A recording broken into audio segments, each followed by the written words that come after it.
বলেন একজন ইমাম ঠিক হওয়া মানে কি? পুরো সমাজ ঠিক হওয়া। কোন ইমাম মোবাইলে গুনাহ করার সুযোগ নেই। বলেন বলেন বলেন বলেন। একবার এই জেলা জামে মসজিদে আমাদের স্থায়ী মসজিদে এই পুলিশ ট্রেনিংয়ের এক সেন্টারের একজন পুলিশ অফিসার আমাকে বলেছেন, হুজুর আমার মসজিদে একজন ইমাম দিতে হবে যার কাছে মানুষ পানি পড়ার লেগে আসে।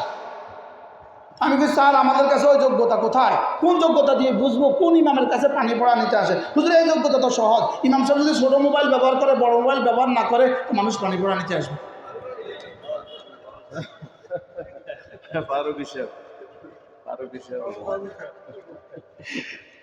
কি ভাই? আমি বলি আমার রিজিক, আমি ইমাম সাহেব আমার রিজিক, আমি মুয়াজ্জিন সাহেব আমার রিজিক রব্বে কারীম রেখে দিয়েছে উম্মতের পকেটে। কোথায় রাখছে?